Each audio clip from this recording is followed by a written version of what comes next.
That heifer right there just don't even care.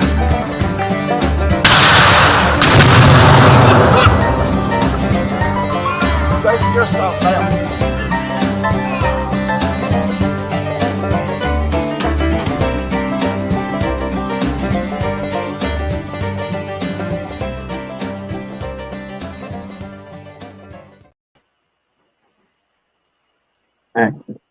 Oh, well, I didn't take them out of there. So, hey, y'all, here's our guest for the evening.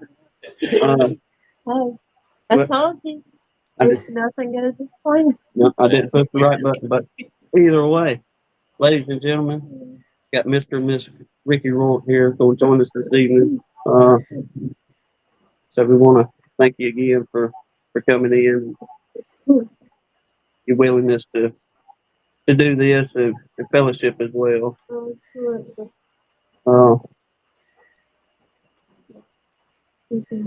Okay, she's going through the test, y'all. My bad. Y'all have to forgive us too.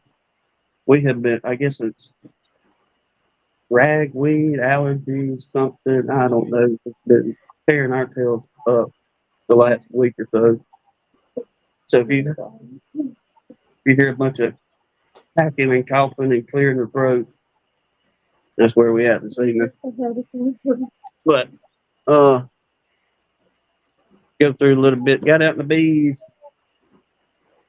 a little the other day. We made a video. We still haven't made an intro for it yet.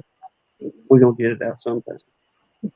Then got home yesterday evening, I think it was. We got to noticing we down to 4 colonies, y'all. So it's just them blasted beetles again.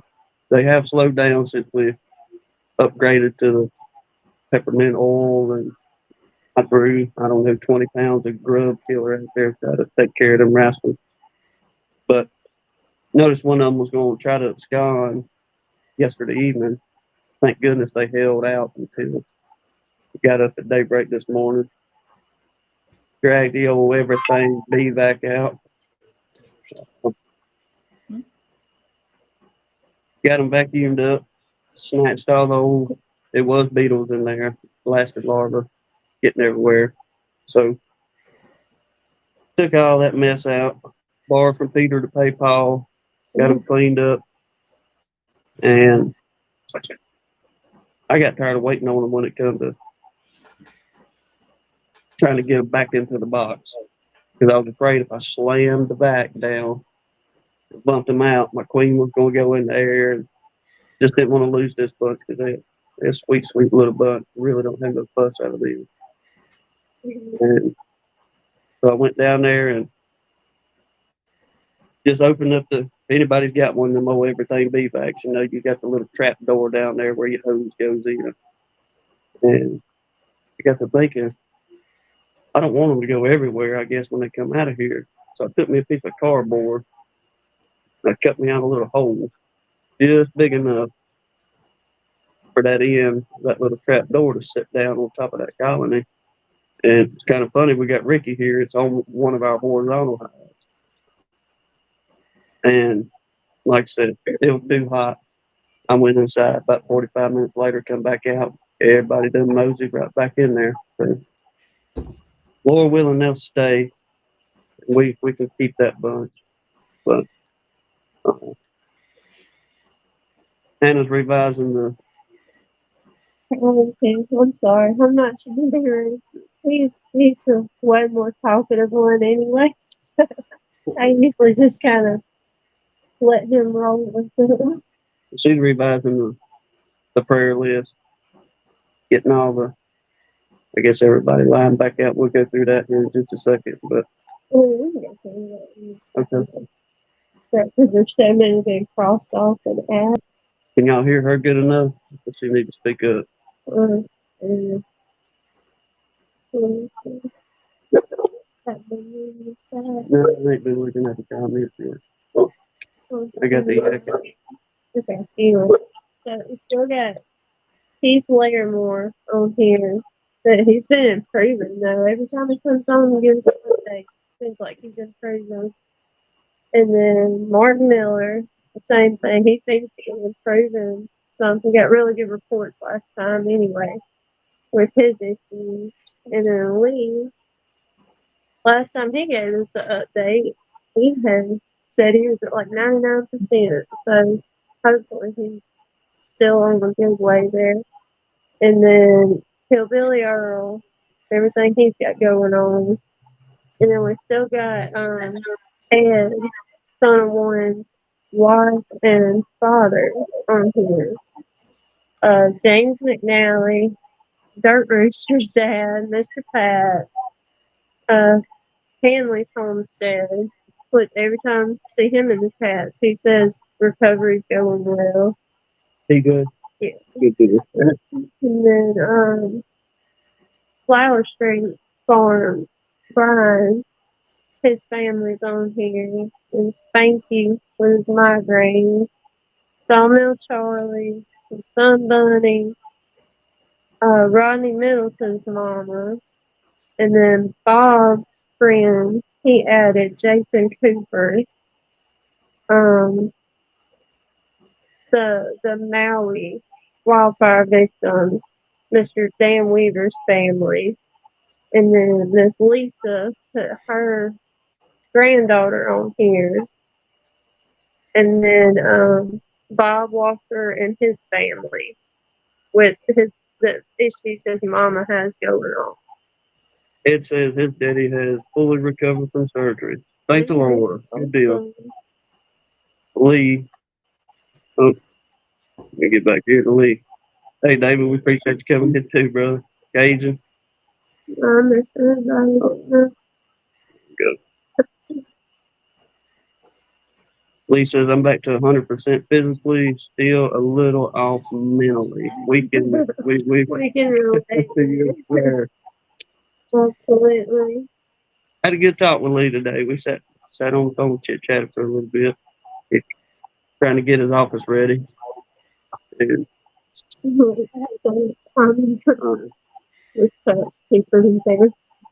ain't that the truth? This is free therapy right here, bro.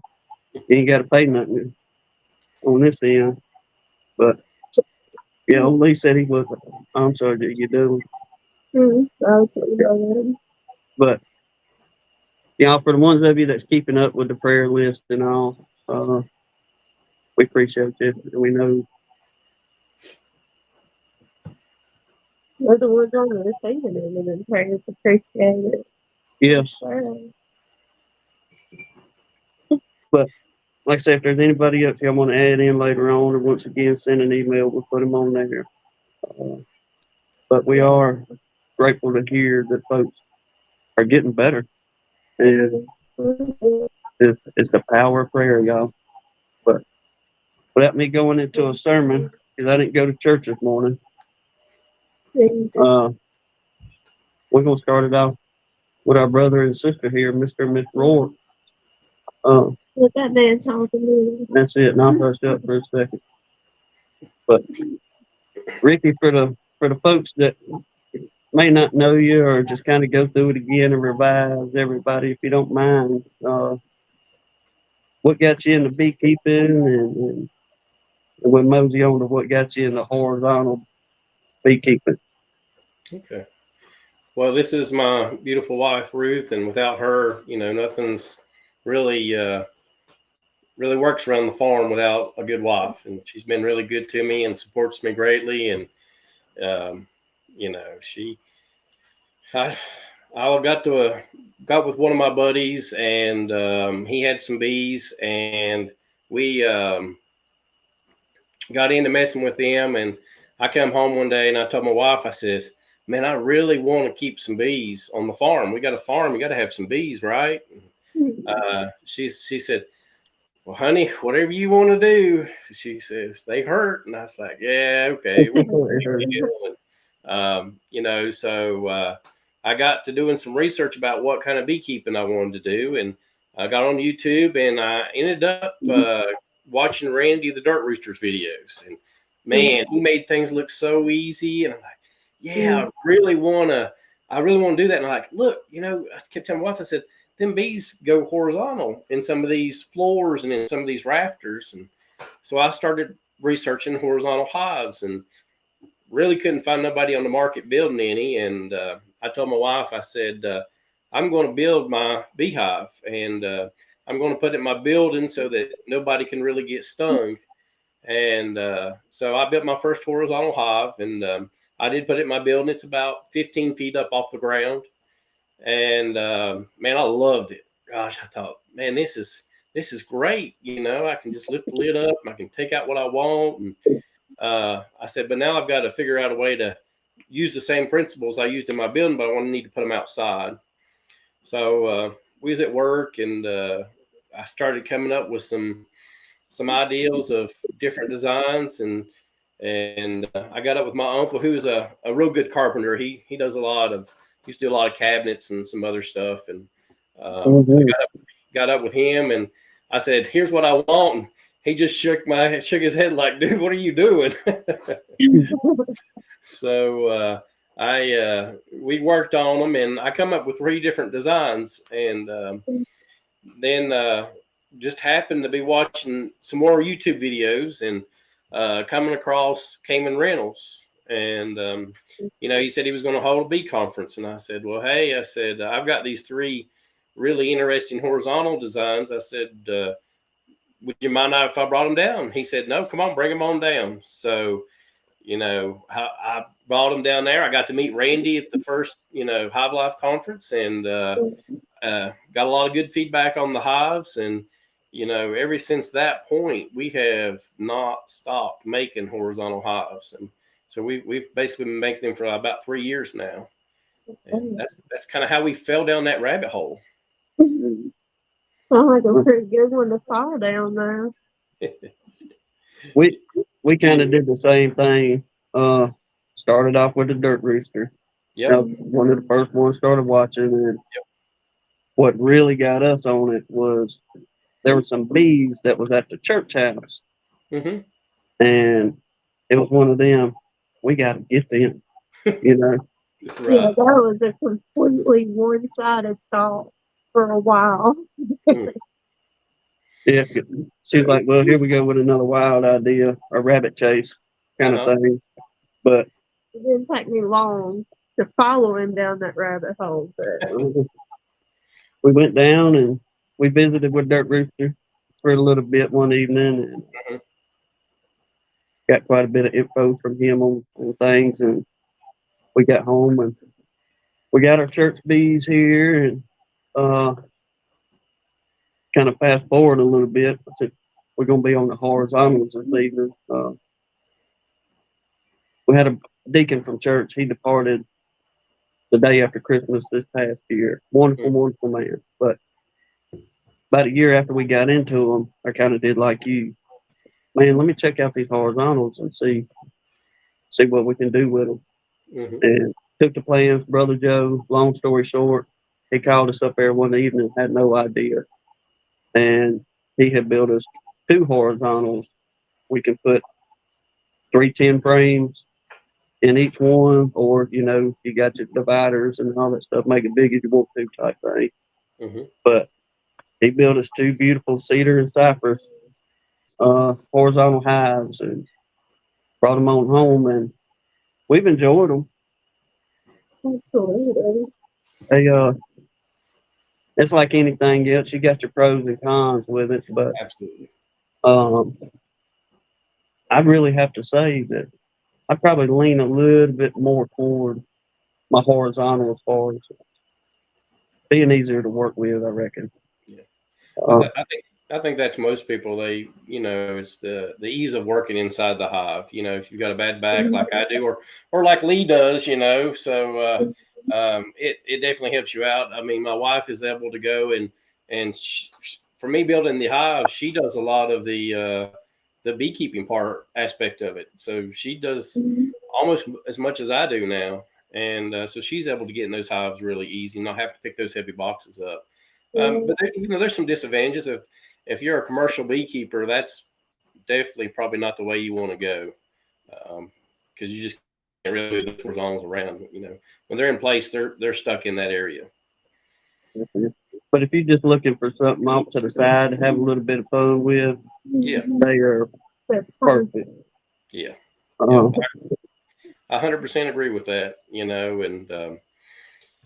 then you get to do some really interesting designs. We designed one for Justin Ruger. I think that was on with y'all last week, and that actually rotated for disabilities. And I kind of worked with him, and another gentleman from university got up with me, and we kind of talked about some different features and how to make that work. And so we designed that horizontal for Justin because he was in a wheelchair at that time. And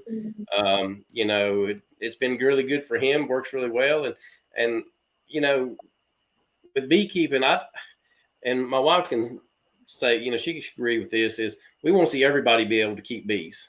You know what I'm saying? We don't want a disability to keep you from keeping bees. Mm-hmm. So if I can come up with a design, that works for you, or do something like this observation hive right up here. You see that right there in the corner. Do something like that, and you can keep bees. Everybody can. And if I can build something that will, work for somebody, I'm all for that. And Justin was a prime example of that. Mm-hmm. Man, I seen that, and I was like, dude, that is genius. You know what I'm saying? To make that baby be able to turn down. Yeah. I was blown away by it. Well, I had no idea something like that was even on the market. Right. Hey, but you can get you one from Rickey Roark there at Horizontalbees. Yeah. So, have you got any other designs as far as helping folks with disabilities, or that's your main one you're kind of working on right now? So far, that's the one that's working the best for most people, is the one that actually rotates. But I did have a gentleman that was missing an arm, and we talked about adding some shock systems so that when he picks that lid up, it's not quite so heavy for him. But so far, just the rotating hive. But if anybody has a disability, wants to get in contact with me, and we can work something out that I can build something to better for other people, man, I'm all for that. That was my next question. Like, have you thought about, any other, I guess, type of disability you'd like to try to find a solution for? Or have you picked around any other kind of designs you might try? Well, there's a gentleman you guys know. His name's Spanky. We was actually down there seeing him yesterday. And yeah, he actually, the little miniature piece that you see back here, the little toy, he built that for us. But he's got some ideals that we hope to be able to implement maybe later in our line, so that it can help people out. And he's talking about putting like a Slovenian hive where things kind of break apart a whole lot easier, and you can just pull it out with one-handed, and just make it easier on the beekeeper. So that's some ideas we're knocking around, and maybe we can come up with something. But pretty awesome. Like I say, the designs you're doing, seen the ones you've done for, Mr. Pat, seen Johnny Walker's. Mm-hmm. But Miss Ruth, you are the artist out of the group, are you? A little bit. A little bit? Yeah. I mean, that woman can do some painting now, or some drops. She got some good talent. All I'd have was stick man up there, you know what I'm saying? That'd be my best thing. But she does some really pretty artwork on them. So, Miss Ruth, I wanted to ask you too.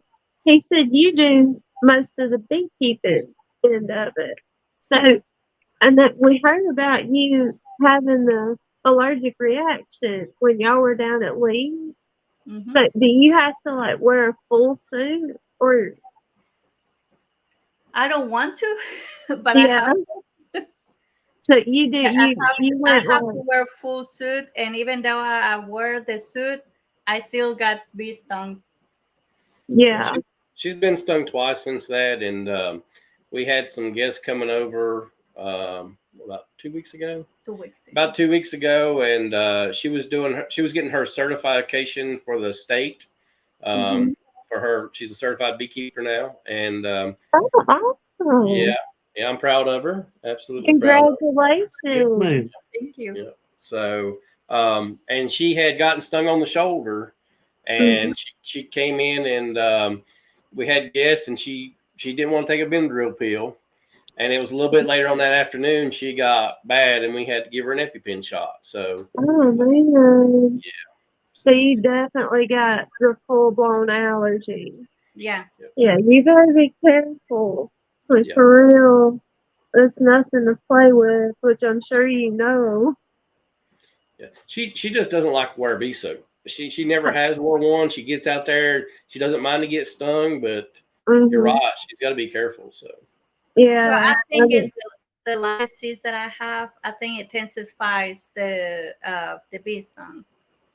Yeah. It was I basically know. kind of pretty much with you. She get out there and I'm gonna say I know exactly how you feel because I'm the same way. I would go out there and get shorts and a t-shirt sometimes, put a veil over my face, but I did the same thing. Turned allergic to it, and now I have to wear the full suit, gloves, everything. So I know what you mean about I don't want to suit up to go get in those beehives. He doesn't know. Sometimes I don't use it. I don't Ooh. I We'll don't talk know. about That that after young the doctor show. scared me enough. yeah, he told her that y'all so far out. Surprised you even made it.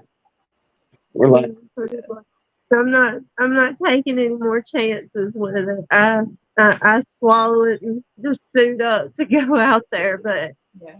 I mean, at least I can still get in the bees and keep bees that way. So we do got to get you another EpiPen. yeah, but Yeah, and I think somebody had given us a tip to take a baby Benadryl before you go into the bee yard, so you don't get that really drowsy feeling. But at mhm. least you've got something already in your system that if you do get stung, there's some protection there for you already. But I do that. I take a dose of Benadryl and 2 Tums Okay. before I go out there, even though I'm suiting up just in case. And I have an EpiPen in my pocket, but the Tums will counteract the acid in the venom and help keep it from spreading the same way the Benadryl does, I guess. But I do that every time we go out there anyway, just as a precaution. So I agree there for sure. Y'all probably had to do like we did in a way once you figured out, here comes the allergy part of it and it's serious. It's not just a scratch, a bump on the arm, something like that. Uh, and we had to change everything. The whole routine of how we did things. I took the porch lights out, changed the different colors on the porch lights to keep, the bees from coming up early because we enjoy sitting on the porch in the morning time when we get started. Mm-hmm. And man, it was just overnight, literally, we had to change all routines on everything. And we don't even walk out to where the bee line is anymore. Used to, we would, about like everybody else, go out right with the bee line, watch them come past you and all that good stuff. But now it's a route all the way around them. I gotta swing wide now. But uh, what's your what's your big goal, brother, as far as where you want to take not only helping folks with a disability, but taking horizontal bees? Well, we've talked about this many times, and where do we want to be at? I work for GE Aviation. I make the center of the airplane engines where I work at. Miss Ruth works at a cafeteria for Amber, our daughter. She takes her to school, and that's the way it's easier for us for daycare and stuff. She gets off and takes Amber home, so that helps out. So, but our goal is to ultimately, just do horizontal hives, just period. And we're slowly working to that number. I think we're there, but we've got to take that step, and it's going to take a lot of praying, more praying than we that we continue to do, and we're working on a new building right now, so that's something that's got to get done, and then just get the orders where they need to be at. But we hope to open. We went and visited Greg Burns' store up in Ohio and got to see how he set his setup, and we'd like to do some stuff like sell frames and some other stuff also in our location, and not only just horizontals, but maybe actually have a store. And so that's some things we're looking forward to. But really just to be out with the public and talking to people, I really enjoy that. I love talking to other beekeepers, and I can talk to somebody for hours. And I just hope to continue to do that. Yeah. She feels your pain, Miss Ruth. Like far as we're talking to everybody, because she's all the time telling me, when you go in that filling station, don't stand in there and talk to everybody. It don't matter if I know them or not. Yep. I met some great people doing it, but I mean, it's great, except when we're already late for wherever we're going. Yeah, that sounds like us. I mean, and but you and Tim knows this, but you can get with a beekeeper that you've never met before, and you can have a conversation that's like you've known them for years, and you're on the same level, and it's hard to get away from them because you're having such a good conversation with them. Oh, you're right. Prime example is we went to our first what was it, estate sale, and they told us, we ain't never been to one, but found out you can get your little card and you can do your business. Estate sale auction. And what drew us to it was the gentleman in the north end of the county up here. He was a pretty big commercial beekeeper. He done well enough, I'll put it like this. He sold all of his honey to Nestle. And he's just getting on up in age, and he was downsizing, all this good stuff. Well, man, he had an extractor that, I don't know how many frames it was, but I tell you, it took a tandem axle 16-foot trailer to load that puppy up. And we run into several beekeepers where I'm going with this, and didn't know it, but come early spring, we was at the good old dollar store down here, and there was old boy. Me and him kept making eye contact, and I kept telling her, I said, I knew that dude from somewhere. He come to find out when I was noticing fill his buggy up with mason jars. Yeah, I know where we know him from. He was at that beekeeping auction. He sure was, and we got in there, and we, like you talking about, that was the first good heavy conversation we had, but it was like, man, we've known each other for 10, 15 years. Come by, check out what we got. We'll check out, the whole everything. But it's a community, that's for sure, no matter where you're from. I understand. It is, and one of the things I enjoy about it is like we try to make a point with the fellowship on our end, on our little chat. But a good majority of everybody, the men put the Lord first, then their family and the household, so on and so forth down the line. Yep. What I'm saying is, folks have no problem acknowledging the Lord and everything, and that's what I like about it. And I believe having that, you got so much better community, because it's less likely to be this and that, and folks trying to pull something over on somebody and all that. Everybody is trying to live the life of where we want to be one day, and that's with Christ.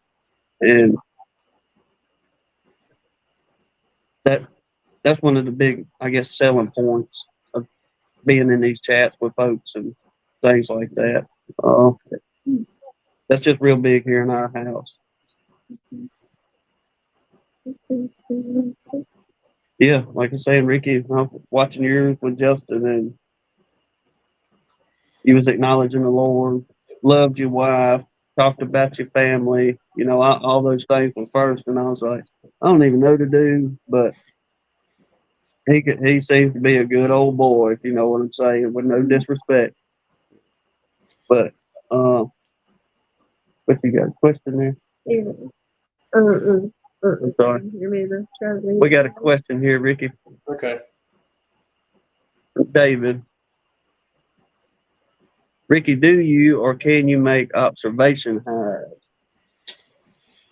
Yeah, I've made a few observation hives. The first observation hive I made was for Frederick Dunn, and if you know Frederick Dunn, he is a perfectionist, and he run me through the ringer of all his specs. So we made one from him. We have on our list to make one for Brian from Castle Hives for the Bee Expo. We'll be giving him one there. So yeah, we can make them. You know, my biggest thing is shipping. It gets expensive, and if I can, you know, if somebody wants one made, if we can meet somewhere, or you know, I can drop it off to you. You know, I'd love to do that. They're not that hard to make, to be honest with you. If somebody wanted some blueprints, I'd be glad to let you have some blueprints. You know, you can email me or get on my channel, make a comment. And Fred has his blueprints on his. Yeah, Fred has his blueprints. If somebody wanted to look at him, he don't mind to share those also. So, yeah, we make some observation hives. It's not something we normally do, but you know, we've done stuff like make wax melders. I've made a graphic table and chair for a gentleman for the Bee Expo also. So we're kind of into a little bit of everything. But we can build about anything. That's pretty good. I figured you just kind of concentrated mainly on the horizontals, but that's good to know you kind of stepping out a little bit on different things. Yeah. If I can help somebody out and make something, you know, that they want custom to how they want it made, I like doing that stuff. It's a challenge, right? I've made the horizontal so many times that they kind of get boring at this point, you know, so it's fun to have a new challenge to build something. Myself, I've been in construction majority of my life, but I do enjoy much more building something pretty than throwing up walls and all that kind of stuff. But do you enjoy the woodwork and having that time of, you know, boy, this is a pretty piece of wood, and you know, it's gonna make a. Yeah, absolutely. I mean, we made a hickory hive for the last bee conference, and then we made a walnut horizontal hive. The thing was absolutely beautiful. I mean, it looked like a piece of furniture, and the what's the guy's name? Tom Sussman. He was like, I'm going to have to build me a gazebo over top of that. It's so pretty, you know. So that for me makes me feel good. You know what I'm saying? I built something that means so much to somebody. So I take a lot of pride in what I build, and if somebody enjoys it that much, it makes me feel good. So yeah, I love building stuff. Buddy, I bet you that was a fine piece, that walnut. Man. Where about you located for folks, Ricky? We're located in the mountains of North Carolina. You know, we're like out in the middle of nowhere, to be honest with you. When it comes down to it, that's a good thing and a bad thing. It's a good thing because, you know, there's probably 1,000 acres around us that there's nobody there, and it's a bad thing because you're in the middle of nowhere. And if you're going to put a store in some place, that's not really ideal place to do it. So if you get to, like, I went to Greg Burns' store, and he had people driving 30 minutes to an hour away to get to his store to meet him, to see his products. So if we can build a good product, I think we can bring some of those people in. So. Oh, it definitely come, brother. You're doing quality work, and especially, you know, the woodwork in the end, and somebody wants a specialty, or you got Miss Ruth to take and paint you something on there to really give it the bling, I guess. Yeah. She definitely makes me look good. I tell everybody, I can build high, but she makes me look good with her paintings on there. So there you go. It's teamwork. Yeah, it's teamwork. Have you done painting your whole life, Miss Ruth? Give me some. Go ahead. Really big auction house. They advertise a lot. They're well known. So Wait, that ain't no word. What did you say? I'm sorry. On you, have you always painted, or is that something you kind of come into the recent years? I always have like painting. Oh, She's gotten into doing some artwork to. She's gonna bring some artwork to the Bee Expo that she's gonna be selling there. It's not something she's done in the past, but I think her work's good enough to sell. And if nobody else buys it, don't tell her I'll buy it all if I have to. there you go. Yes, sir. We'll hang it up there on the house. That's right. Philip won't know how far are you from the Smoky Mountain National Park? We're about 3 hours from the Smoky National Park. That's a little bit down towards Cherokee, I think, is that area, Sevierville area. So we're not too far away. Thanks, Yeah, Bob. Bob's right. You know, these ladies definitely make us look better. So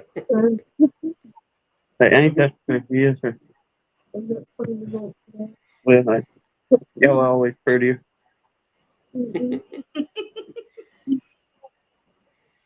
Y'all see I'm trying to build them rollover minutes up. He's working on brownie points. Well, let me look in here. What you got? I was wondering if he made it through your list of questions here. I'm trying to get there. Now, as far as you wanting to do your store and everything, you've gotten your name out in the YouTube world pretty good in the beekeeping end, and we haven't been to one of the conferences. We hope to make it sometime, but seems at the conferences too, everybody knows Rickey, Roark, Miss Ruth, and I believe, brother, we can kind of figure painting a little bit. As far as should we take that step? yeah. Or is it going to put us in a bind, or regret it? Mm-hmm. But I'm just saying, as far as us and for people watching, this is the first time we've ever talked to Rickey and Miss Ruth. But like I say, we've known you through YouTube, Right.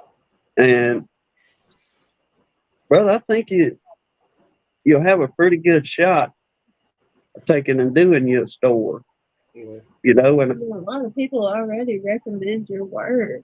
well, and I appreciate that. I've taken some beekeeping classes. I want to get to be a better beekeeper. That's some things that we are trying to meet those goals, and I want to build a good product. I want to give a good product.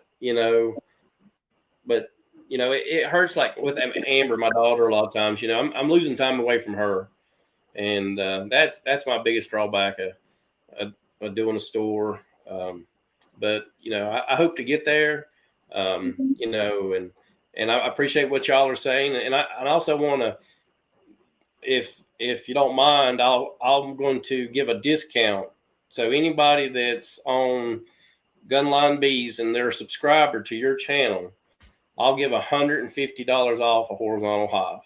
Oh my God. y'all put your orders in, people. Put your orders in. But sure, when you go on my website, you put in Gunline Bees on it, so I know, and I'll get up with Tim and make sure that you are a subscriber to his channel. This is the same discount I'm giving at the Bee Expo coming up. It's $150 off.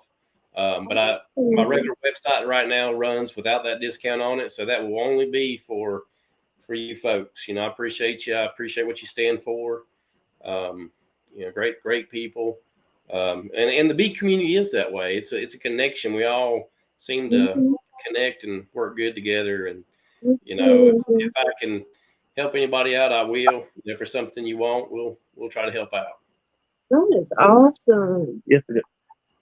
Was the website that Lee put up, is that to his? Okay, just in case, how can folks get in touch with you if they want to get one built? you can get in touch with me on look me up at horizontalbees.com. That's our website, official website. And we don't have all of our hives listed on there. There you go. There you go. Yep. We don't have all of our hives listed on there. And the reason we do that is because when we started posting these hives on our website, we noticed that China was stealing a lot of our ideals. So there's certain hives like Greg Burns's hive, or not Greg Burns, excuse me. Greg Burns's hive, the Lighthouse hive. That's something. The rotating hive's not on there. The observation hives we don't put on there because we just don't want people. We don't want China stealing those ideals. So something special you want made, we can make it. There you go, folks. Just holler at the man whatever you want, and he'll get you picked up. Quality American made. Or the mainline American made. yes, sir. That way you know it ain't gonna fall apart on you in a month or so afterward. Yeah. If that horizontal falls apart in a month, I'm doing something wrong on my end. Yeah. So y'all please call me if something goes afoul like that. Mercy. I don't think there's a word from anybody on that end. Well, I'll be honest with you. We've had a few little problems that we have addressed, and you know, that's the thing as being an entrepreneur, that you listen to the public when they tell you something. Say, hey man, that's didn't really quite work right, or you made that just a touch too short. I need to know that, and we've drove to Virginia to fix a hive. We've drove several places to fix hives that weren't quite up to par. And I don't mind to do that. I mean, because I want everybody to be satisfied with what they get. I think that's the best way to be as somebody that's wanting to sell something. Absolutely. Well, another good selling point, a man that's willing to stand behind his work and that's not say, hard to find these days. You know, and get to run. Oh well, I'll be up there next week, and you know, don't answer the phone and that kind of stuff, brother. That's going to sell. Well, that already has sold yourself. You know, look at where y'all at right now with things, and we're gonna pray for y'all that it just takes off. You know, yeah. And you seem to have a good knack at it, and you enjoy it too. I appreciate that. I don't think I'm a very good salesman, but that doesn't bug me none. I just like building something, and I like people to enjoy it, and I think that's what makes me feel good. I mean, we drop a hive off. We dropped 2 off in Charlotte, North Carolina today or yesterday, and the lady was tickled to death. She'd already bought 2 of them off of us, and she's changing over from her other 2 vertical hives to those same ultimate horizontal hives that we had made, and just to see her look on her face, how excited she was. I mean, it's priceless. You know what I'm saying? It's like digging a beehive out of a cutout, like at the church that you've done. You know, that's exciting work. You know, to do something different. You know, to build something. See, that's what will set y'all apart from all the other people that are just in it for the sales. Right. You're in it because y'all truly, I mean, it's pretty obvious. You're passionate about what y'all are doing together. It's really, really encouraging to see, like, honestly, especially as, you know, a husband and wife partnership. Like, it's really, really encouraging to see how y'all work together and just how far you're really trying to grow. Right. But not just to make a paycheck. Like, y'all are genuinely interested in helping people become, you know, have good quality equipment to keep bees with, which is going to set them up for success. Right. So, like, it's really, really encouraging to see. Especially your willingness to, we'll kind of go back to earlier a little bit, but make it where folks with a disability be able to get out there. Right.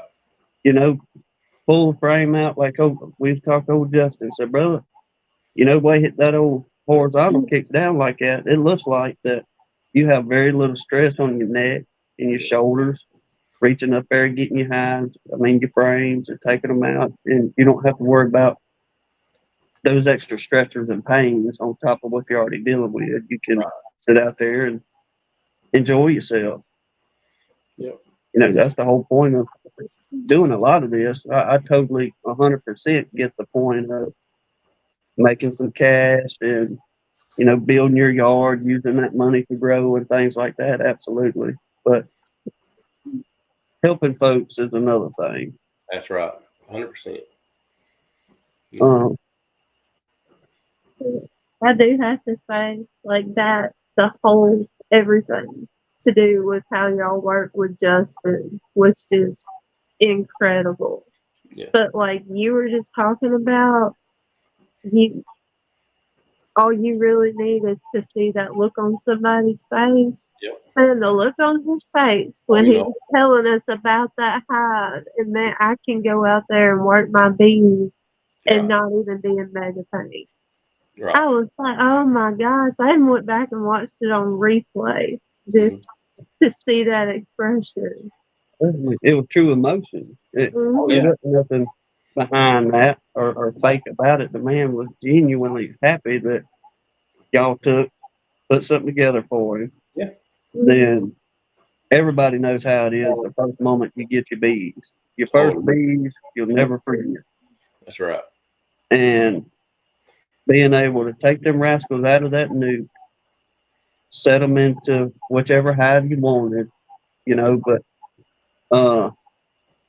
setting your first bees in and going, tomorrow I'm gonna be back out there looking at them rascals. And most everybody else is every day you going out there and look at them, you know.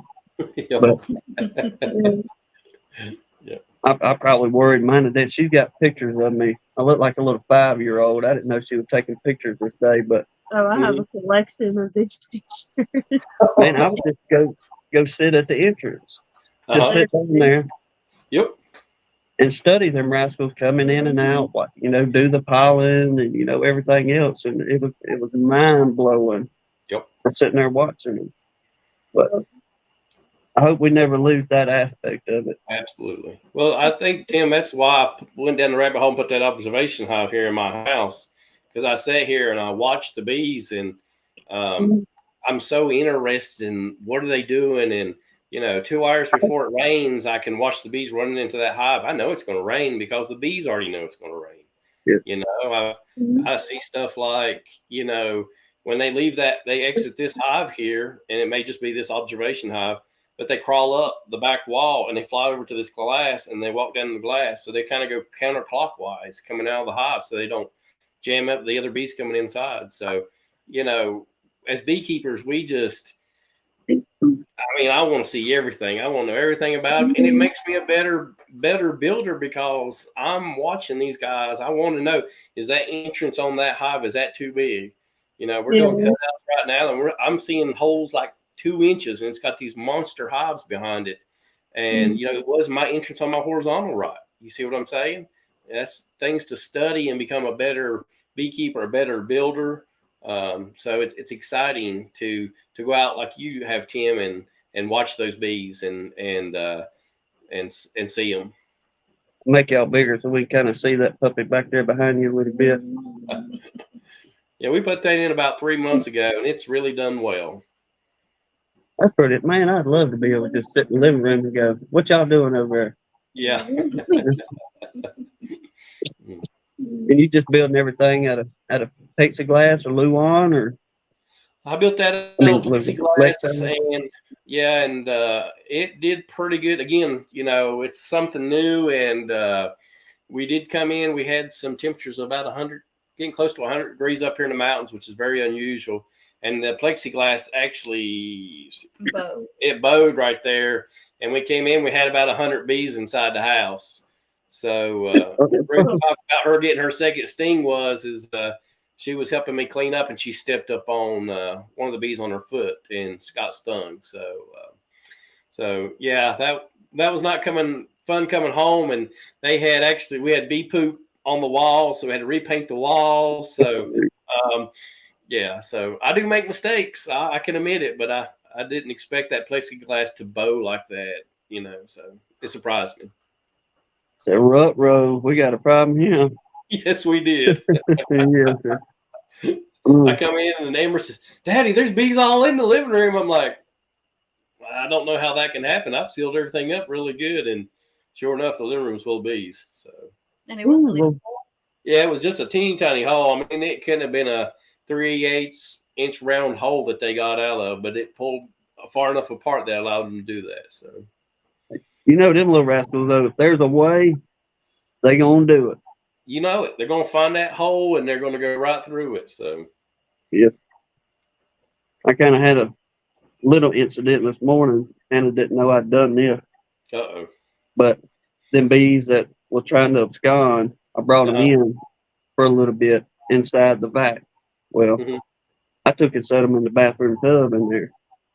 Just kind of keep them out of the way. Because one of the dogs we got, she's been tore up so many times. When she hears them bees, she has a fit. Oh. So I didn't feel like hearing all that mess. I was like, I'll just set them in the tub in there. Ain't nobody going to fool with them. Well, it wasn't about 20 minutes later. Here come Hannah walking out. What's all them bees doing? Well, what's the bees doing in the tub in there? Like, well, I'm trying to keep them cool until I got out to change their box out. But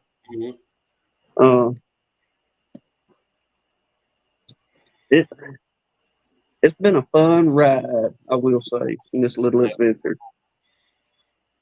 So did you figure out what caused them to want to abscond on you, Tim? Beetles. Beetles? Okay. Yes, sir. It's got too weak.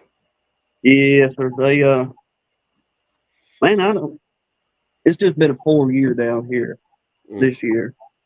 Coming in the spring, it looked like things was going to take off and rocket real good, and they were starting to build up in drones. Yeah, I mean, everybody knows how it goes, but about mid-spring, it was like things just kind of shut down. And I know as far as flow, it was because of that last cold front we all got. But we had plans. Our goal for the year was we had come into the season with 11 in spring, 10 or 11. And the plan was we watched old Mike Berry early in spring, and he was doing those little old 2-frame splits, and we were like, hey, we can do this no problem. The last year's been great. Right. And they wouldn't draw queen cells. And the ones that did, they wasn't getting mated well enough. Right. Yep. And it's turned into 4 queens. I mean, we've got 1 or 2. We got 1 queen. She's the meanest, or her bunch is the meanest ones, but they're doing well. But the rest of them are really lagging behind as far as taking growing and doing as they should. Can I ask you, Tim, when did you do your splits? Because I did mine early March up here, and it seemed like my queens did not do good. We had a real bad cold spell there, and it's like I just don't know if I did get mated well or what. So my splits didn't do good really early spring either. Is that about the same time you did yours?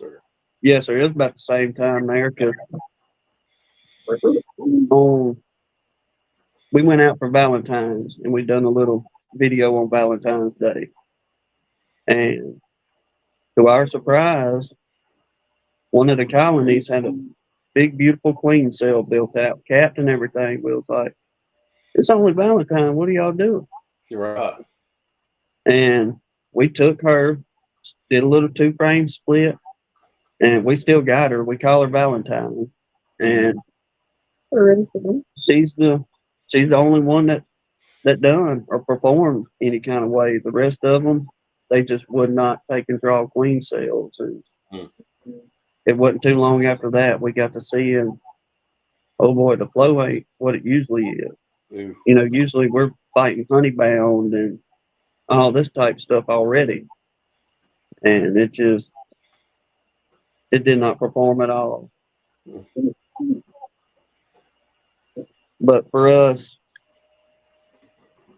it has definitely been more of I have to kind of admit, we was lazy in it in a sense, because this is our 5th year.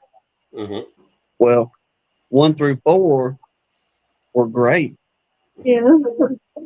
But we could have pulled honey twice in the spring, or well, I say spring and summer, no problem. Probably could have done it a third time, and we couldn't keep up with the splits.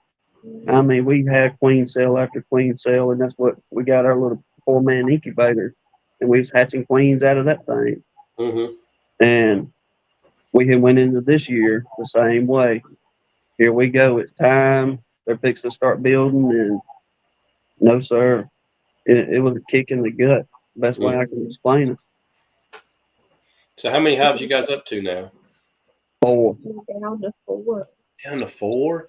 Oh Yep. my gosh. That's been Between the queens not doing well the hive. and fighting them blasted hive beetles down here, we just have fits with them things. Mm. And if we don't stay in there and stay on them, it's so bad, brother, dealing with them rascals that I took a little old half-gallon shop vac, put me in old school. Y'all know the T90 old water hoses. Yep. Reduce that baby down. It works perfect for pulling beetles out. Mm-hmm. And oftentimes that's the only way we can keep up with them. If not, it wouldn't take no time for them to destroy them like they do. I hate to hear that. This year's just been a whole lot of work for whatever reason. But I mean, between the weather, early spring, mid-spring, in the summer where it's raining every day, you couldn't get in them. And everything else going on in life. There's just a whole bunch of factors combined that we just had a bad year. But you know, that's the thing is, you know, I've been keeping bees for 5 years. You know, this is for us. This has been our best year we've had. But you know, you never know about your location where you're at. It's different in different places, right? And you know, well, so far over winters, our bees have done really good through winter. You know, but that doesn't mean this next year that we don't lose everything. I mean, you don't know as a beekeeper what's going to happen. You know, and the environment around you definitely plays a huge factor in what goes on. Absolutely. We were talking not long ago, seeing everything going down, because our goal was to be at 25 by this time of the year. And like I say, we definitely didn't hit it, but we've even kind of had the conversation that we may have to go buy some new, catch up. Right. Well, I'll tell you what I would do, Tim, and I did this. I actually bought 4 queens off of Greg Burns. He's got a pretty good program with his queens, and I banked these queens in my queen rearing hive that I've got. I'm going to overwinter them and turn them in nukes for the spring. But you know, I do have 2 queens like what you're talking about that's not doing good, and I may have to requeen both of those. And those were made from early splits in the spring, and they're not doing anything, so they've got me really worried. You know, so I suggest if you got your equipment and stuff and enough draw and comb, you might be able to do splits and buy you some queens. They'll be a little cheaper on you, and those queens build up really quick. I mean, the 4 that I've got, man, they've already I put 2 frames that were drawn in it. She's got 2 big patterns on both sides, and the 3rd frame that's in there, they're actually drawing it out. I mean, I couldn't believe it. So that's within 3 weeks. Looks really good so far. That's what we need. Because last year, like we'll kind of go back on last year a little bit, and on the horizontals, we had 3 different colonies in the one horizontal. And brother, in the evening time, when everybody came home, you could not see the wood grain on the front of them things. There were so many bees. But they wouldn't drift over. They always, y'all know what I'm talking about. They did that little back and forth and up and down dance. That's all they did right there with one another. No problems, but that was our goal this year. We wanted our horizontal hives packed back out, but it just hasn't happened. Yeah, that's something definitely we need to check into, especially some good queens that go. Exactly. Yeah. I did some grafting this year. It didn't go well for me. I grafted, and I think I got 4 queens on my first graft, and I left them in the horizontal. It was in the horizontal. Left them in too long, and then guess what? I got down to 1 queen, right? And then we got busy again, and I grafted again, and I had 0 takes that time. So props out to anybody that does grafting. Anybody on here tonight that does grafting, you guys, you talented. You know what you're looking for. So far, I haven't figured it out. I'll keep doing it, but out of doing it twice, I got 1 queen, and so anybody in the does last queen couple is of good. years, there's been quite a few that's been starting to get in. Get into grafting. Yeah. Hey, there's some We folks, never had that. they got a knack for that stuff now. They can fill them puppies up, and Yep. just about every one of them be drawn out thinking, Yep. well, look at you. I'd be like, it'd be an instance like us. Mhm. I get one. Yep.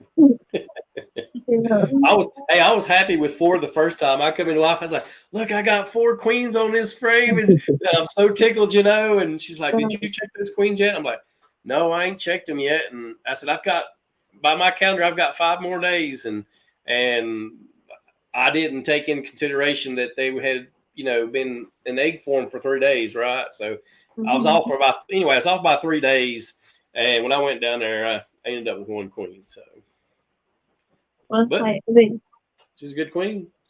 Yes, sir. silver lining.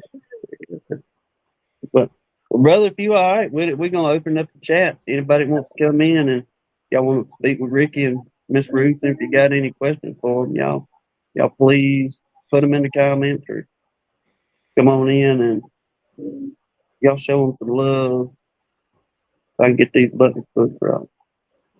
Yeah. Remember to chat. Post comments.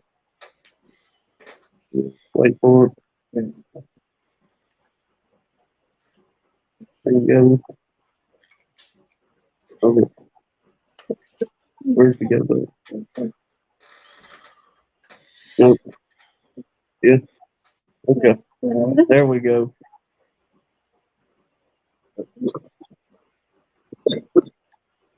Whew, pardon me, y'all. I apologize.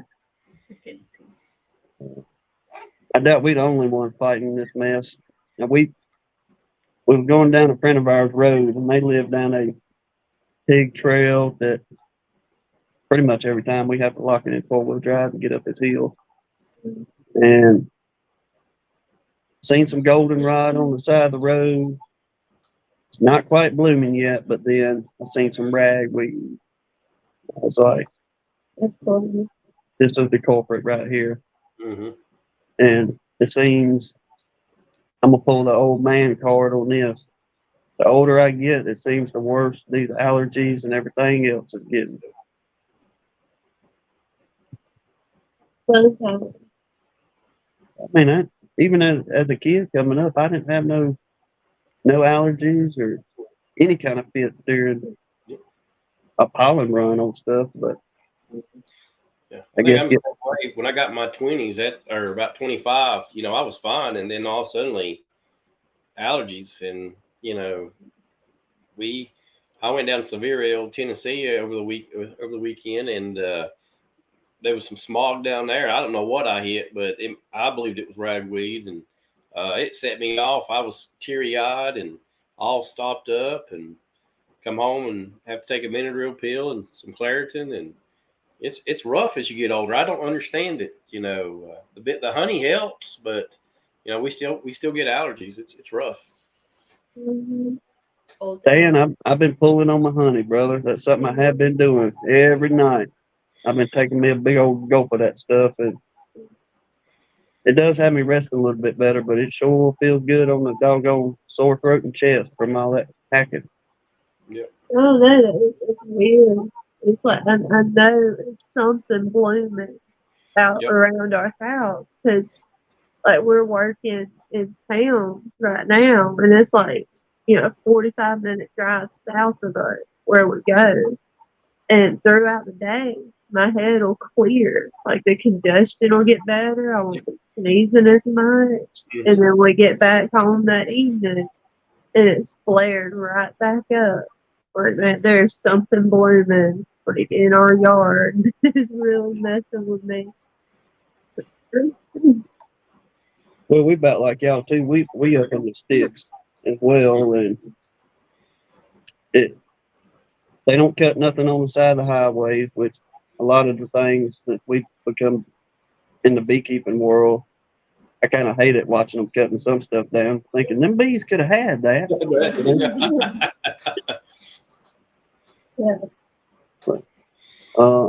Every thought about flowers and vegetation now is how can that affect my honeybees? Oh yeah, it's turned into That's the whole thought process now. So do you guys have other farm animals, or you guys basically own just honeybees? Is that all you guys do there in your property? We have dogs and cats and chickens. Okay. Besides the bees. It's more like a zoo than a farm, though, most of the time, to be honest with you. So we're talking about selling our sheep and goats and turning our pastures into black locusts, and turning it into sourwood fields. So we have black locust early spring and sourwood in about July, and maybe try that and see if we can get some, special crops off in our location, and be a little bit more refined on the flower flow, when it's that time of year. So that's kind of what we talked about. I'm glad you said that because it reminded me too. J&D's, James Noel, we got you, honey, buddy.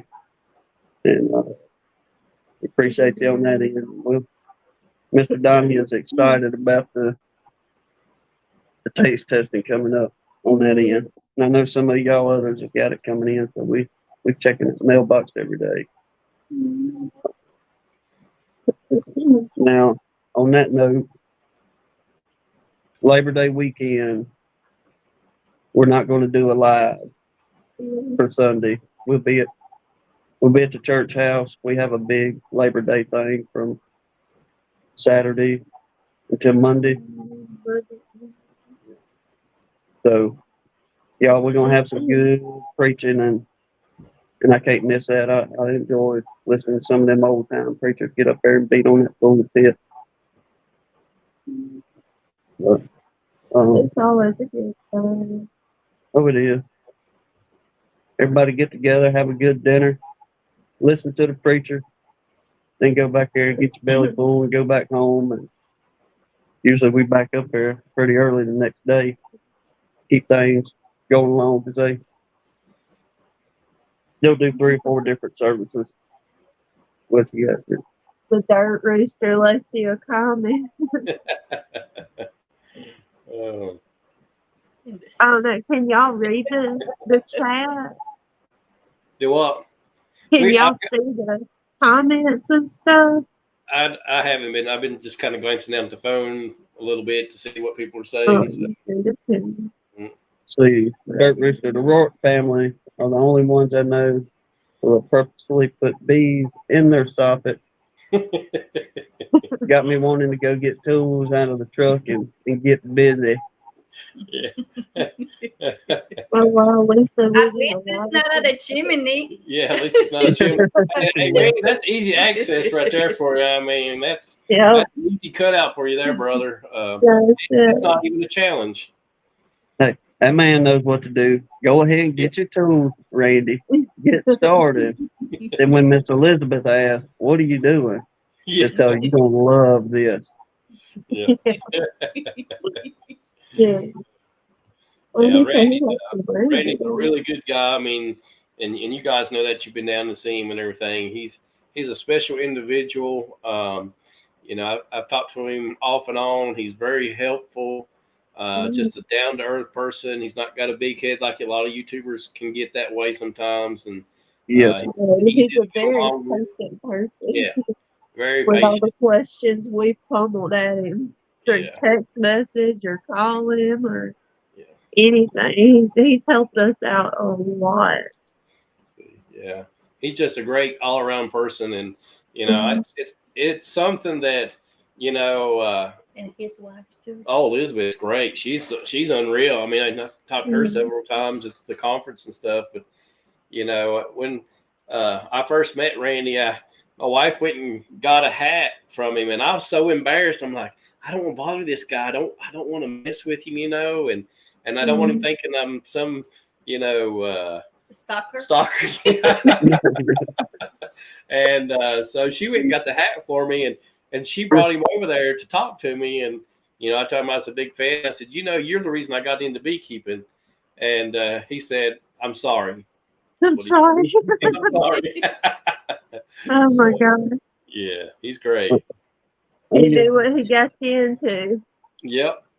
Watching his videos sucked me right down that rabbit hole. And, you know, it's funny when you start thinking about where you started and where you are now, and the people that God's led you into to see and meet, and you know, meeting you guys and or meeting Randy or Greg Burns or anybody on YouTube. You know, it's amazing just to be with them. But God puts you with certain people for a reason. He put us into beekeeping for a reason. You know, and I don't understand it all the way. We just let him lead us down that path, but I never expected to be into beekeeping. That's not something I thought about doing. So here we are, you know. That's it. No,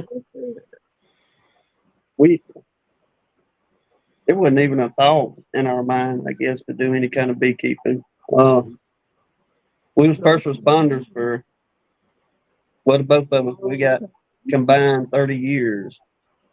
And that was our, don't get us wrong, but that was our enjoyment. Getting out there, running the calls, helping folks, and without getting into a whole bunch of stuff. But we enjoyed doing that. But it came to a point to where we had to hang it up, you know, and we sat around for a couple of years, not really bored, if you will, but we had to find us something else. Needed a hobby. Yeah, Something to do. some adrenaline. Mm-hmm. The Lord, we've been going off adrenaline, you know, see, 10 years, and I had 20 years, and all of that almost every single day. You're running calls and doing stuff, and all of a sudden it just comes to an abrupt end. You're like, well, what do we do now? And then kind of like we talking about the Lord leading our path. Yep. There was bees at the church. And what I'd done is I went on YouTube how to remove a colony. And one of the first ones was Randy's popped up on there, and watched him and watched a couple others, and I thought to myself, oh shoot, we got, you know, there ain't nothing this. These dudes are going in, finding the queen, they're walking in the box, you know. Yep. I don't know how them dudes do all that, but it don't happen. No, it don't. No. They definitely make it look easy. Oh, that's way easier than it really is. Yes. And what a lot of people don't understand, now we've done several cutouts this year ourselves, and you know, when you go do that cutout, it's not just 30 minutes like his little YouTube video is. You're there for hours. I mean, we've been there 6, 7, 8 hours to do a cutout all day, and you're hot and sweaty, and you see Randy, he gets honey all over him, he's stung all over, and I'm like, man, I don't know how he does that for 8 hours, you know. But a lot of respect for those guys. JP, who else is Yappy the Bee Man? I mean, you know, Jeff Ford, Mr. Ed. I mean, we've watched all those guys. They're so talented. I mean, oh man, some of the first ones, you know, actually started watching more videos, you know, beekeepers on YouTube. Well, then JP come in the picture on our end. Yep. And dude, I got to watching some of the stuff that man pulled out of walls. I'm talking about 6-foot hives kind of thing. And I'm thinking, now that's a job right there. Something that doggone big. I wouldn't even know where to start. Right. You know, something like that. But did y'all find the queen when you did the church cutout? No, what had happened on that one was by the time we got all our stuff together to get them, some clown had come around doing spraying the churchyard for critters every 6 months or however long, however they do it, whatever. Well, I guess dude seen the bees coming out of the port on his camper, and he saturated the entrance. And we come up, I don't know, a couple of days There later. was just dead bees everywhere, all over the ground out there. Well, they had a local beekeeper that I say sidelined pretty close to commercial. He come out and looked at it and told them a price on it.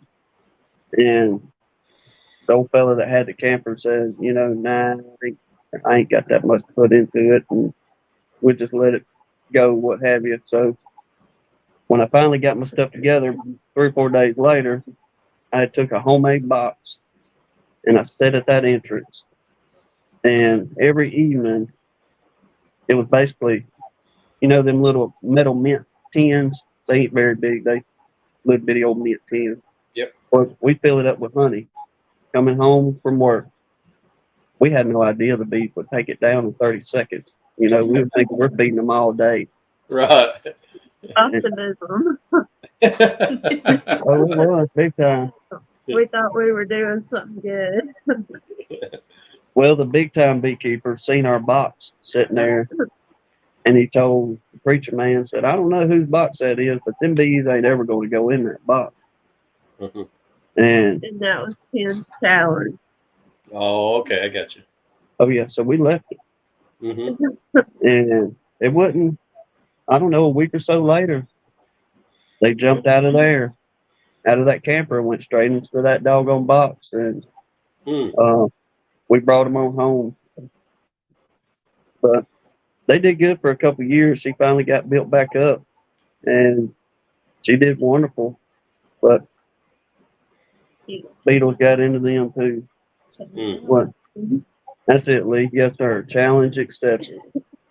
That's all you got to tell me. Now, we'll make a way. Yeah, once again, it's just been an experience. It's been a blessing. It's definitely been a learning curve in a lot of ways. Because we was thinking the mentality of like most everybody else. Oh, hey, we're gonna get some bees and put them in a box, get a little bit of honey, and that's all we got to do. But everybody in here knows well enough. No, it don't work that way. It's kind of like watching those remodel shows on the HGTV or whatever. Yep. That's what the version they give you versus reality of what happened. Yep. No, it don't ever go that way. That's for sure. No. And we got that bunch home. We had a family friend tell us, so look, we got some bees in our hunting house. They've been there for a couple of years. Y'all want them, go up there and get them. So we did like some crazies in the middle of summer, about heat exhaustion. Yeah. We go up there and we tear this thing, start pulling the walls off the old hunting house here and expose them. And for us, it was a pretty good size hive. It was about, I don't know, maybe 3 foot long. And he set everything on 2 foot centers. And they had filled all of that in, and they were starting to move over to another little section and working on it. Well, she's wearing blue jeans with holes in them. All I'm doing is wearing a hood. In my defense, though, I had planned on wearing suit pants over my jeans. But when we hit the heat exhaustion point, I ditched those, not even thinking about, both of the knees of these pants are like completely ripped through. Oh my goodness. Oh yeah, it was about a disaster Oh, it was. all the way around. It was a complete disaster, to be honest with you. Because we Yeah. went in, like, thinking, watching everybody's videos, oh, this is going to be easy. 30 minutes out, we'll Yeah. be gone You're with a gone, whole yeah, box that's of right. beans. Oh my gosh, Yeah. that was the furthest thing from reality.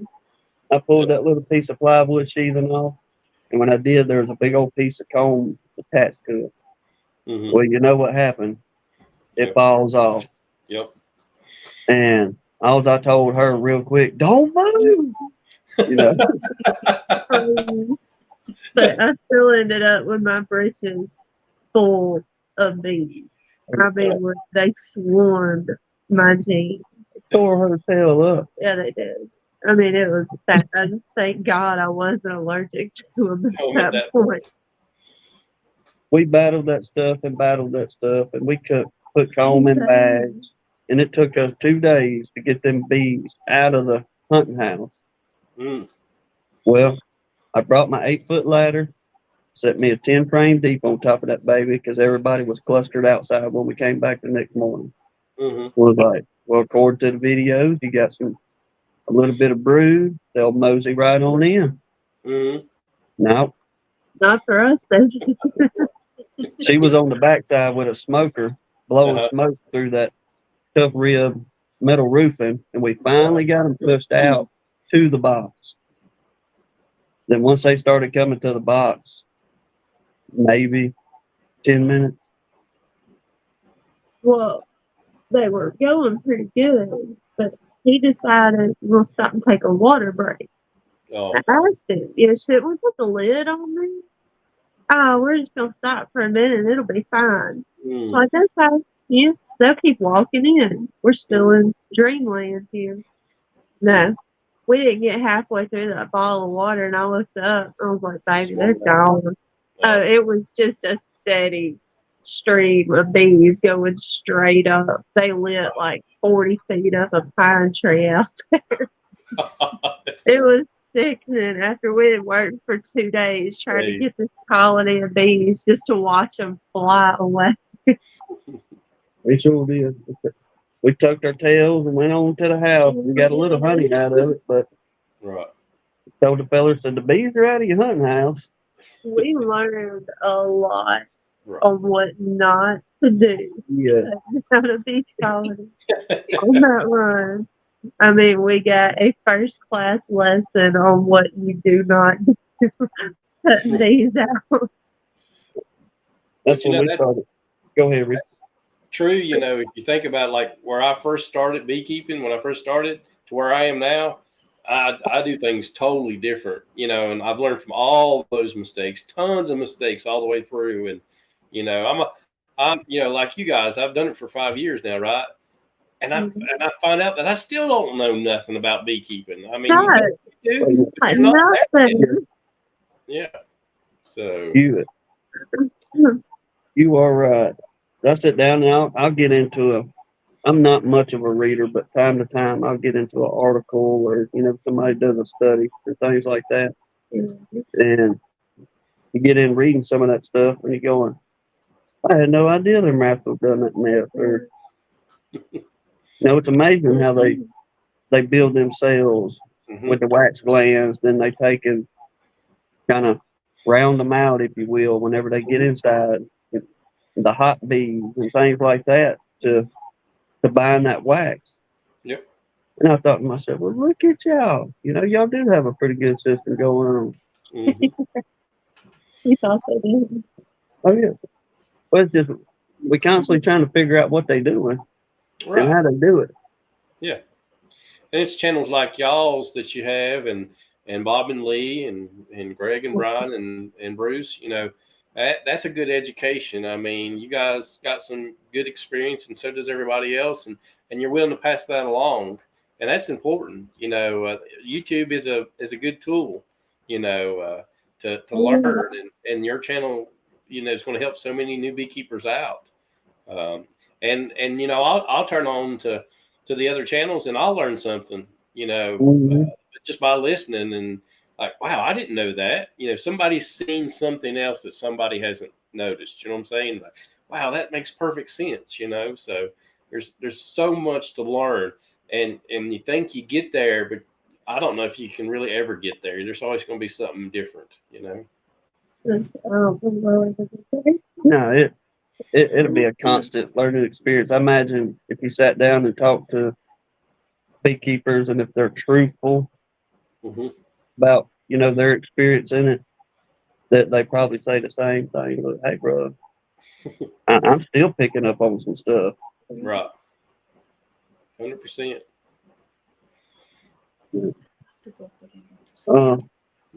Yeah. Tell everybody bye. Bye. I have to put my daughter to sleep. Well, I have Well, to make her go to sleep. Miss Ruth, thank Yes, you for ma'am. coming on. We really enjoyed having y'all. Thank you. God bless you all. You Yes, too. ma'am. You take care. Yeah. We ain't gonna hang out too much longer, Ricky. That's fine.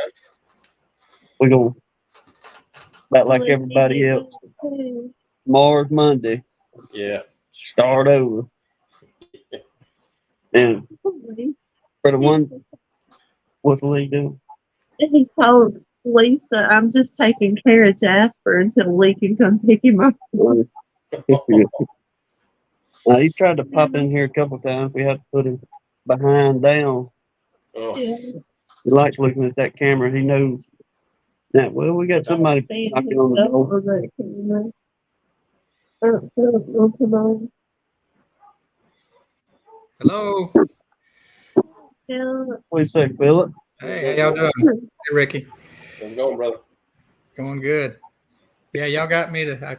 I wasn't going to get on, but you were talking about cutouts, and I guess I could get on here, and since we're giving our testimony. You got a funny story too? It's not funny. It's tragic. My story. Oh. Yeah, I mean, my first year, it was this time of year, and neighbor down the road from the farm, he had bees in his pump house. So I said, yeah, I'll come get them, and had my son there, and I'd watched enough videos. I knew what I was doing. Got in there. Those bees were so gentle. This man, I brought him all the equipment he'd need to wear, and he was when we cut him open, he was hiding behind the truck, looking over the hood, going like this. And before we were through getting him out of there, he was standing there with the vacuum cleaner vacuuming bees. He couldn't believe that those bees didn't try to sting us, and they were great. But I had the old RoboVac that I made. It was like the one Mr. Ed uses sometimes. It's just a box with mine had the shop vac hooked up to it. It worked great. But I left those, we did it in the morning, and I left those bees in that RoboVac locked in the hot sun. Came back to pick them up that evening. They was all cooked, dead. Probably 50 bees, and I was sick. I was heartbroken. I bet. I'm still not over it because that would have been like my third colony, Uh-huh. That was awful. Especially you get you a good gentle stock. Yeah. Yeah, they were local. There was nobody else keeping bees around there. Yeah, it was awful. I've caught a bunch of bees out there, but I don't think any of them I've ever caught since then were as gentle as those were. But Hey, I will say year 2, I got to shopping around and talked to a gentleman. Said, hey, which vacs do you recommend? And I don't want to say his name just in case there's conflict with some other business, anything like that. But trusted him, or still we trust him, period. But he said, check out this one and this one, and kind of go from there. So the first one he recommended, some fella up, I think in New York, built these things, or up yonder that way. I can't remember the name of the man's company, but he done boxes like you talking about, I believe, Philip. But they were beautiful. He put his time in them, and made them look good. And you're thinking, this is a nice setup here. Then we got to searching around and got tuned in on the old everything bee vac. Yeah. And being the cordless, that's what really sold us on it. And No, I think that's superior for what you're talking about. I did mine because I like to build stuff, and I took scraps I had laying around and built it. Based just watching Mr. Ed's video, he went through his pretty close, and I put the slope bottom in there so when the bees go in there, they're not hitting anything straight. And yeah, then you use a regular bee box and you build the cap and you put the I think he mounted a vacuum cleaner head on top of his, but I just took my shop vac and made a hole in the top that would fit to create that negative pressure. What's funny is I did the slide out screen like he was promoting back then, but since then he's nailed that screen in place. He said he doesn't use it that way because you're supposed to vacuum them into the box, and then you're supposed to set another box on top of that with frames in it, and then pull the screen back, and the bees will crawl up onto their frames. That's the way it's designed.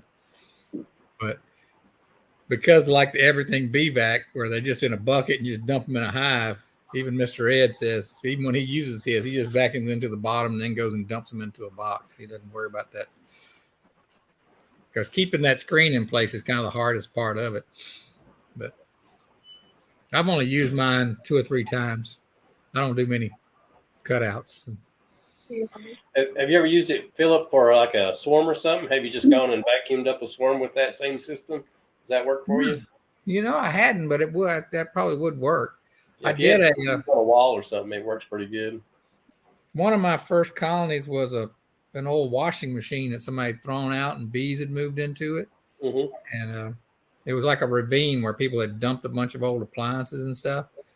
And a guy told me about it. And so I went out there on the weekend. It was cold too. It was like near freezing that day. But he had it pulled. He'd gone in there with his tractor and pulled it out of the ravine. And he said, and there's another colony down there. So I went down in there and started looking, and there wasn't anything down in there. He said, well, I went back down in there and there's bees everywhere. I said, well, was it pretty close to where this one was? He said, yeah. I said, well, those bees was from this colony. That's where they want to be. They don't know to come here. They went, when they fly to here, they go back over there. He felt bad. I said, don't worry about it. It's an honest mistake. But anyway, I just brought those home. It was cold. It was like February. And I set them up in my backyard, just in my apiary. So I had an old upside down washing machine in my apiary. I looked like Sanford and Son, But I left them in there all winter. And then when it got warm enough, I did use that bee vac to suck those out to get them into a regular box. I still got those bees out at my farm. I don't know if it's the same queen, but yeah, I knew better than to try to do it when it was hot. I'd already, that's a hard lesson to learn when you kill 50,000 bees because you don't know what the hell you're doing. Well, I mean, any beekeeper starting out is going to lose some colonies, so we've all killed that many bees if you start thinking about it. Yeah. Oh, yeah. And I wasn't going to do it when it was hot. And I told the man, I said, I'm going to let it cool off a little bit. And that was just for my comfort. I wasn't even thinking about the bees. And then I started thinking, well, shoot, if I wait too long, if I can't find the queen, then I won't be able to requeen them. And, I talked myself into going ahead and doing it. That was the worst thing I could have done. I should have waited. But after he had that experience with those bees, he wanted bees back in his pump house. So he said, "You think if I drill holes?" Because they were just in the gable end of the roof. He said, "You think if I drill some holes in the?" Because I brought him a piece of plywood to replace the one that was rotted. He said, "If I drill some holes in there, you think they'd move back in?" I said, "I know they will." I said, "It's got that bee smell in it. You give them away in there, you'll have another swarm move in." And sure enough, in about a year and a half, he had another colony in there. Mm-hmm. I think those died out this year. And I said, well, just wait. There'll be another one move in there. That's the way they do. So. Oh, yeah, you got that smell in there. Then, baby, if they got access, they going to come back. And I've got a swarm trap 100 yards from that spot, and I've caught 2 or 3 swarms there. So. All right. Hey, them old beeswax though, man. It don't matter whether you get to everything or you got a rig like you talking about. That's the way to go. Getting them doggone bees, man. Yeah, mine's pretty clumsy, but it works. Everything beeswax is nice. You can take it up on a ladder and everything. Yeah, it's got the controls on it. Also, you can control that. Makes it real nice. Yeah, she surprised me for my birthday year before last or last year, I think it was. She said, "Go on and get it." And I was like, "Oh, heck yeah. All right." I didn't hesitate to make that order. You know what I mean? Of course, you changed her mind. Oh, yeah, it was real quick. Boop, boop, boop. Let me call Texas out there, get them old boys to make me one. Mm-hmm. What kind of batteries that thing have in it? Yeah. Man, I guess it's kind of like a DeWalt battery, I guess. Yeah, something like that, or them old the old RC cars you used to get. You had the 4, 5, 6 batteries you recharge. But I was going to kind of get into that, but I'm glad you said that on the battery end. I had a hiccup not long after we got to everything be back. All right. It wouldn't take a charge. So I called the feller out there, and we had it for a couple months. I told him, I said, "Look, this thing just it ain't wanting to hold a charge. I can plug it in, and she'll run like a dream, but it just won't hold nothing." So he said, "Send it out here to me. Send me the lid and the charger." All right. Sent it on back out to Texas. He called me up about a week later. He said, "Man," he said, "I think you was having problems with your charger, the charging pack." And he said, "I'm giving you mine, and I'm going to send you a new head and everything, but I'm giving you the stuff that I know won't be no problem." Well, he sent that on back to me. And like I said, that was last year. I have not put it on charge the first time. And we used it twice last year without charging it after we got the head back. And I used it this morning on that swarm out there, or that bunch fixing up sky. And brother, without, I say 9 months or a year of not putting a charge on it, that rascal front right on up and did the job, and it sat out there and idled for probably, I don't know, an hour and a half while I had them, getting frames from other colonies, cleaning everything up and all that. I turned that rascal on where it just sit there idle a little bit, keep them cool, and the battery was still going. So can you replace the batteries if they go out? There's a spot to do that inside that chamber in there. It's kind of all glued together or something, all in one unit, ain't it? Yeah, we had to see the whole. But it was just a charger on there for it ended up being. But I mean, I imagine he knows a way to get into that rascal, I reckon. Okay. But yeah, it's not. Yeah, I wonder if anybody's had any trouble, because it seems like everything I have, eventually the batteries go out. Eventually, Yeah. Right? Any of that stuff. I just told myself whenever it's kind of like talking with Rickey here. You give quality work, I'll be back to holler at you and I'll buy some more. Mm-hmm. No problem. And when I talked to the man on the phone, he took care of business pretty quick. And I understand, shipping from Texas down here to Mobile, takes a little 3 or 4 days, that kind of thing. But he was on top of it and sent it back, and ain't had an error problem one since then. And it'll definitely be, if we have to get another one, that'll be the product for the BVACs that we go back to. I'm really happy. Now, if we can talk old Bob into getting one. Hey, well, would you buy the electric stuff? Yeah. So Rickey, what all do you build for yourself?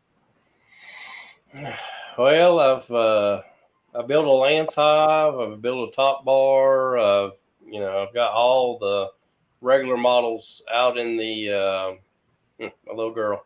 It's my oldest girl there. That's great. That's great. I think I run about 10 different horizontal hives, but we've got 37 hives.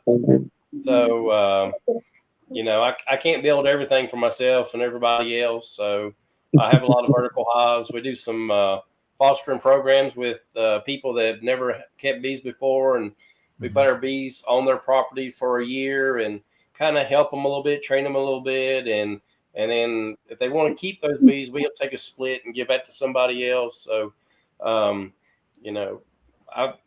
I've built some of my first deep boxes. I did build some vertical stuff, but we try to stay with the horizontal, but it doesn't work for everything. So we can't build everything, but we try to. Have you tried building your own frames? I built the Lance hive frames because they're pretty simple, but I have not built the regular frames yet. No, I haven't tried that. Have you done that, Philip? Yeah, I do. I build my own frames. So, and it makes no sense.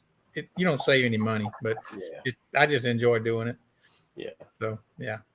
I mean, that's lumber used to be pretty cheap, but everything's getting really expensive now. And, Well, I don't hardly buy any lumber. I'll get on Nextdoor and people have be throwing out some 2x4s, and there you go. I just go get them. And like I used to, I finally had to quit because I got so much built up. Like I would swing by Home Depot and go into that 75% off rack in the back, and grab stuff like every day. It's on my way home from work. So that's dangerous.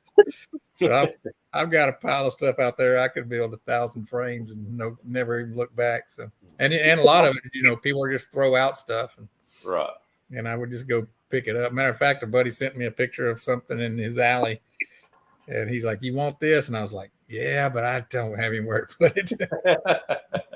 It's hard to pass up lumber. I mean, for me, any kind of lumber, it's like I'm going to use it sooner or later, So I made a mistake in 2020 when the plywood was so expensive. It was like $80 a sheet or whatever. Yep. Mm-hmm. I was given, I took some like old plywood from some like interior cabinets, and it was interior grade. Oh, I should have never done that. That shit fell apart. Yeah, it will. And I've got a bunch of it throughout my apiary, and every time I pick up a piece, I'm like, I just need to throw it out now. But I depend on some of it, But once it starts really just delaminating, I pull it out. But yeah, I built way too much stuff out of that. That was a mistake.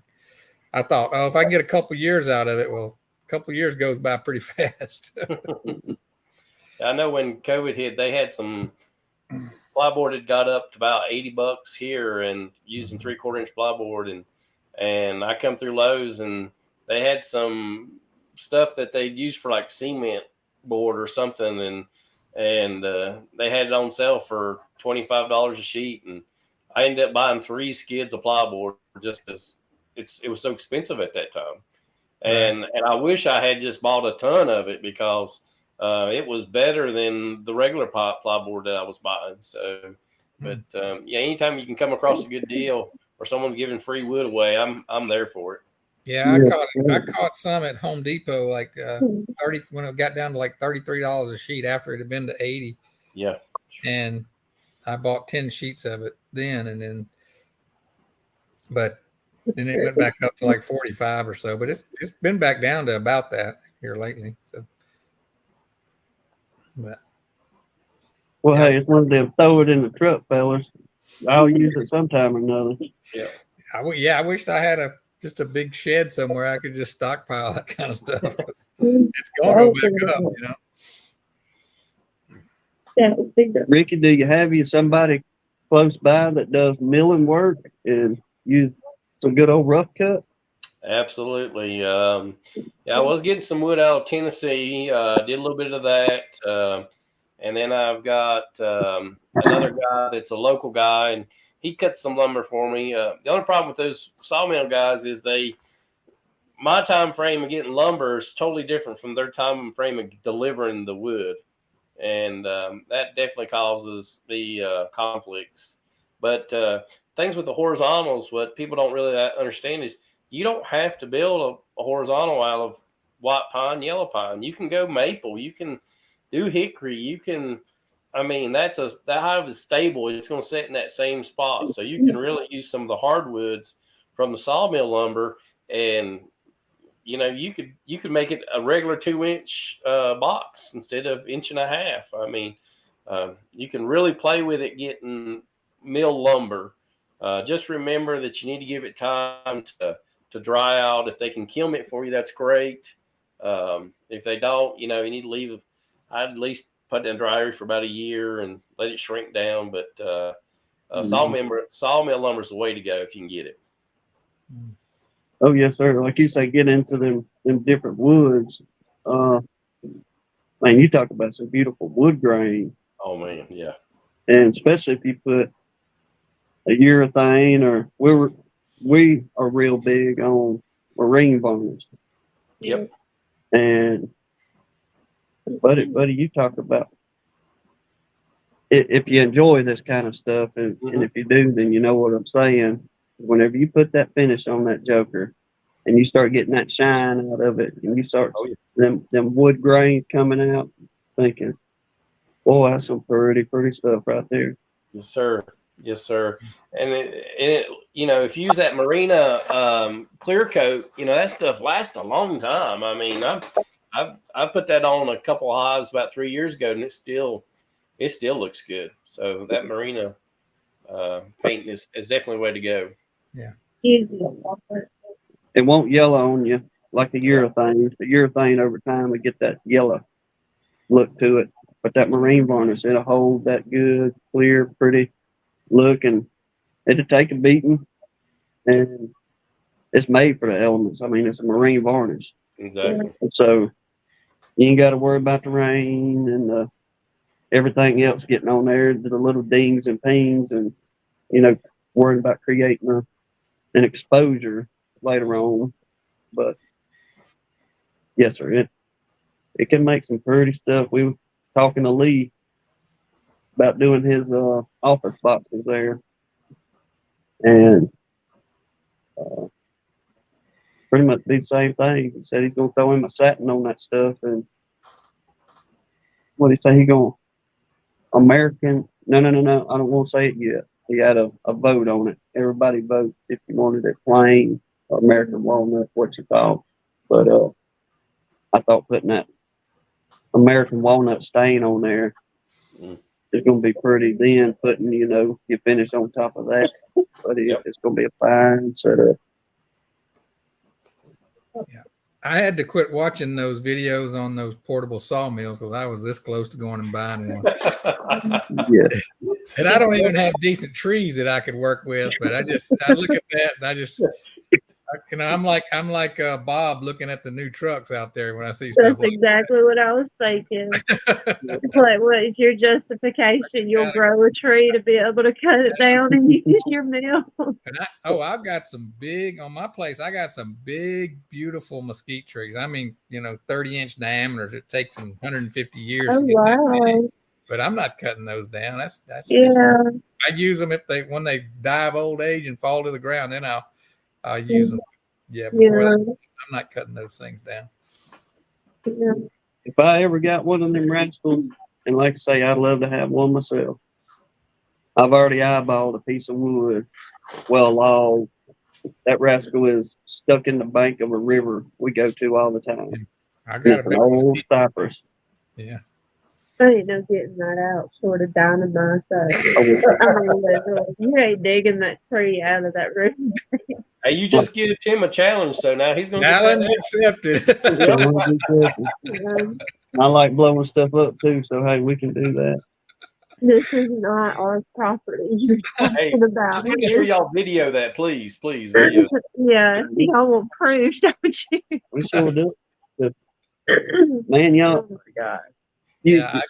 The end that stuck out on that piece of cypress, and it's always, I'm gonna say 90% of the time under the water. I mean, you can see it, don't get me wrong, but the river keeps it covered. But on the end of it, you can see where them men chopped that thing with an axe and was floating it down that river 100 years ago or whenever it was. But kind of a little bit more on that, we've chatted a little bit. We metal detect outside of beekeeping. Well, I talked her into letting me get one of them magnets and do some magnet fishing. Oh, And we went out to the same river spot because there's a deep hole right there where we go to. And it's family friend that owns all that. And they're gracious enough to let us go out there all year. But got permission to throw my magnet. He said, I don't care, what to do your thing, Jim. Y'all, I took that magnet out there, I don't know, 3 or 4 times, and I didn't hit on nothing. And finally, I got something. And I started pulling that rascal in. Where's that thing at? It's over in the corner over there. But ended up pulling out an axe. Mm. And by the date of it, in the head of that axe was late 1800s, early 1900s. Wow. And I told her, I said, I doubt this happened, but what are the odds of that axe mm-hmm. chopping that old cypress? Yep. Good have. And no telling. It was pretty cool. They were dragging that axe up out of there. That I never expected that. I said, somebody got upset that day. Said, you know what? You can take this job and shove it, mister. I'm gone. Throw that old axe in that old deep hole. But yes, sir. It'd be nice to mill your stuff down and Yep. make your own hives, like you say. You make true wood. Yeah, And that would be a drastic difference. well, I mean, For what we can buy. you figure that half inch would make a difference on that lumber. Oh Yeah. yeah, absolutely. Ian Stepler talks about he milled his first boxes himself. Really? Yeah, he tells stories about that. He made all his own equipment for a while. Yeah, just buying the time. That's the thing. That's it. Oh yeah, that's the reason Yeah. I don't want the sawmills, because I don't have time for another hobby. Yeah. There's enough hours in the day as it is. Be dragging that thing up and down the highway. But Yeah, I build all my boxes out of plywood, and then I've gotten a bunch of it given to me. So I've got exterior plywood now. I've got a big stack out there at the farm that Oh, there you go. how's that hold up? it holds up. If you get the CDX or the RTD, it holds up just fine. We're good. Okay. Yeah, but if just don't do any interior plywood, it'll just fall apart. Oh, man. What are you painting that with to help give a good seal on the outside? I paint it with that. I think it's Rust-Oleum. It's a industrial paint enamel. Okay. Yeah, it's expensive. It's really expensive now. When I first was buying it, it was about less than $40, but I think it's like $55 a gallon or $60 a gallon now. Right. But I don't like painting, so I want it to last for sure. But and they don't, everybody talks about the bees and you're supposed to use latex and all that, and I can't. I have to paint outside, or either I have to wear a mask when I'm fooling with it because the off gas is pretty bad. But I try to paint it and leave it for about a month before I put bees in it. Well, I agree with that. That we want to minimize that those chemicals and everything else with your bees, but these bees build hives in the houses, right? And right, nothing stops them from doing that, and they're in insulation and everything. So sometimes I think we get a little too picky about stuff like that. I was a naturalist when I first started beekeeping, and I didn't want no plastic frames, and it's got to be, I don't want to treat my bees. I don't want to do anything. And as you go along with beekeeping, you understand bees a little bit better. You understand that what you thought may not be good for the bees, or may not work for your area. So I think we get a little too hard on the paints situation sometimes. So yeah, when it comes to that, and when I make a little mistake or something, I use the old Bob Benny theory of bees don't care. That's right. That's right. I got that saw mark on the inside of the box. They don't care. They'll fill it with propolis. Yeah. Oh, no mercy. Because one of mine, I've done a video on, putting out marine varnish on them boxes. We had got some, put them together, and just going through that a couple of years ago or last year. Well, I didn't even pay it no attention until I seen it after I had posted the video. But the handles on the side of the boxes, I flipped one of them inside out. I put everything together. Mm-hmm. I've done that. I'm thinking to myself, ain't nobody said nothing or caught on to that yet, so I'm just going to keep on letting that baby ride. You know? Well, gentlemen, we about at the 2-hour mark here. All right. We're gonna cut it. But Ricky, thank you again. Tell Miss Ruth we surely appreciate it and enjoyed it. Hope to hear from y'all or see y'all sometime here in this good old life. And Bill, appreciate you coming in and chit chatting as well. Everybody in the comments. But like I said, no chat this coming Sunday. And who was it? Somebody's asking about the honey tasting. We're going to do a live on it September the 10th. It'll be the honey tasting for everybody. So, Blaine, have it here by tonight. You'll be able to get her in there. You don't need to bother, Blaine. I'm winning it. Don't worry. I'm going to say get them bribes in there too, like they do it. A dude just come out and said it. So, hey, I'm going to bribe y'all. But that's right. Here you was go. hilarious. If you don't win, I saved that one part of the letter in there where you were talking about that. So I didn't read that part yet, but I will. I'll read it all on the taste testing that night. We about fell out before reading that. We was like, look at this dude. But once again, God bless y'all. Appreciate you, Ricky. Yep. And Lord willing, we'll see y'all on the next one. Y'all All take care. All right. Good night. Yeah.